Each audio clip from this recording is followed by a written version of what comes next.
Drop it.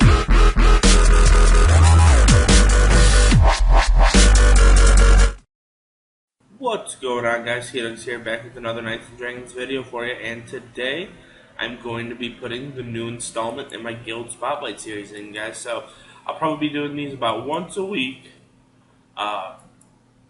Probably gonna try to do them on like Wednesdays or Thursdays. So this guild that I'm doing today is probably the most competitive guild that I've done. So here we go, bang.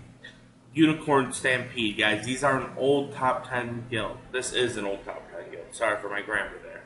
So, these guys back in the day, like, you know, when Guild Wars first started, when Forge Stone was an Epic War prize. And that was the top 10 Epic gear. So, these guys were there right around that time. So, back in the day, when top 10 mins were 85K. They were around, they were doing work, and they went away for a little bit, guys. They went like kind of like on a huge hiatus and didn't see them, not even in like the top 100 or the top 25. They just were like kind of like a dead guild. And then all of a sudden, Teddy, who is now the GM, was approached and offered the Guildmaster position, guys. So he is now taking it over. I'll go ahead and I will show you him. Here he is. He's rocking the Hellfire Plate Mail, that Champion's Battle Gear, and the Demortius Robe. So he's been around for a while, since the Ancient Dragons. He just does work, guys. Look at that. He's a very active player, guys, and is a great leader. So let me bring that back up. These guys are a fully maxed out guild. So level 75, all levels of bonus purchased. Currently 19 out of 40 members, guys. So they obviously have rooms for some members. Like I said, guys, they placed fourth this last split. So they're looking for active players, and then obviously you're gonna have to schedule an interview with Teddy, or I believe Joser or Josser, who I don't know how to pronounce his name or which way he prefers to be announced. He's their guild sentinel. So these guys are definitely a force to be reckoned with already. Teddy, I believe, has only had the guild for right around 2 weeks. They're working very closely with the Knights of Brians. I mean, they're not considered like a sub guild or anything, but they're working really close with them, trying to get them back up to their legacy that they had before they went on that little hiatus, guys. So as you go down, almost, or pretty much all these members have epics. And oh my goodness, like, I'll show you their Sentinel right here. Boom. Dragonborn. I mean, they're definitely heavy hitters, guys. They can put on, they're able to, like, I mean, if you're able to take top 10, that obviously shows that you have to have some heavy hitters and you have to have good leadership, and the fact that, you know, you guys are able to throw down and stay committed. So definitely a guild that has really great qualities, not only in the leadership department, but also in the members department, guys. The leadership in the guild can't just take top 10. It all has to be done by the supporting cast as well. So I'm going to go over their requirements real quick. So you have to have 3 maxed epics, guys. So for people that haven't ran top 10, or for the most part even top 25, when you match a guild, some guilds are just going to have straight war epics, or, you know, straight epic lineups. You have to be able to counteract those with your lineup. So that's why he's looking for 3 maxed epics and a selection of epic boss plus armors, guys. So 3 maxed epics and a selection of epic boss armors, because if you just have 3 good epics and that's it, it's gonna be hard for you to find somebody that's gonna match that lineup exactly. And wanna know what? If they switch halfway through, then what? Now you're on to finding a new guy. So looking for somebody that's gonna have versatility, pretty much is what it comes down to. The epic boss plus armors, guys, are easy. And anybody who doesn't have an epic or doesn't have a lot of epics really should be going for them. So, uh, moving on from the armor requirement, they are looking for level 100 and over. I know the requirement here in the guild screen shows 80, but Teddy says he would like level 100 or above. So, uh, obviously, that's been a similar thing for almost all the guilds I've done.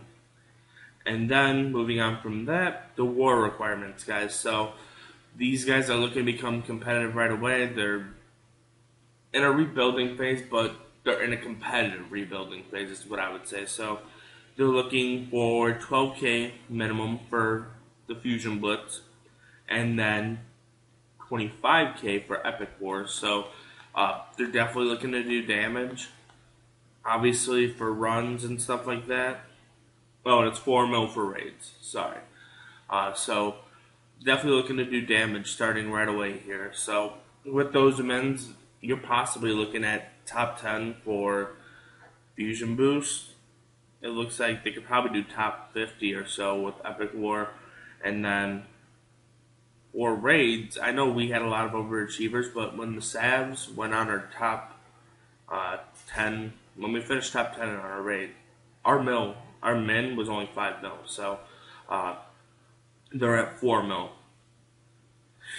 And then also, last but not least, you have to have line, guys. So line, obviously non-negotiable. That's old news. I mean, just do it. It's easy. It's fun. That's how you get to interact with a lot of the guildmates. A lot of people probably wouldn't play this game anymore if it wasn't for the guildmates. So if you don't have line, just do it. It's a lot of fun. So I'll go ahead and I will throw Teddy and Joser's or Josser's, whatever, line ID up on the screen for you guys. I'm really excited to see what these guys can do. They are part of our alliance, so they are a part of the Republic. So they're working with, obviously, the Knights of Brands, like I said earlier, the Vicehone Savages, Beast Mode Gods, Gypsy Jokers, Just 3 Elite, Groundswell. Those are a few of the guilds that most people know. Majestic is also part of the Republic. So,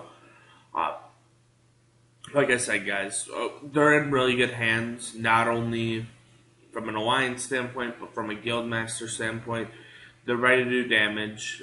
They're just looking for some members, guys. I mean, realistically, most guilds probably have like 25 or 26 members. Most of these competitive guilds.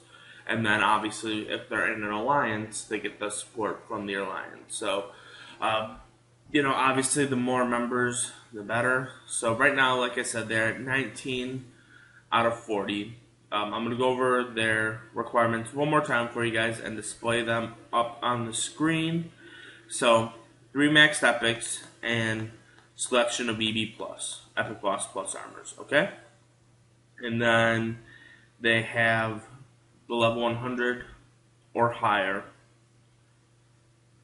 And then 12k Blitz minimum, 25k Epic War minimum, and 4 mil raid minimum. So, like I said, those probably are going to get you high in ranking. So, and then the last but not least, line ID. I mean line app. Sorry. So yeah, guys, those are going to be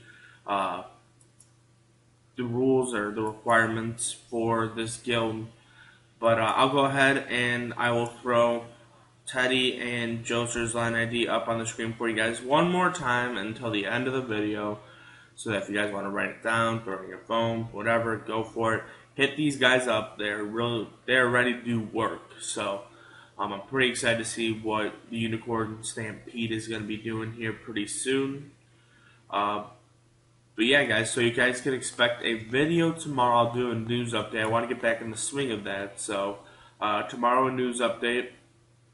Hopefully, sometime this weekend, I'll be putting out my maxing of my Harley Quinn's robe, as you guys could, or robe gear, As you guys can see right here, it's only at like level 80, I believe. So got a little bit to do, but there is a raid this weekend, so we all know that you get crazy materials from that, guys. So, but yeah, guys, until next time, this is TDunks signing off.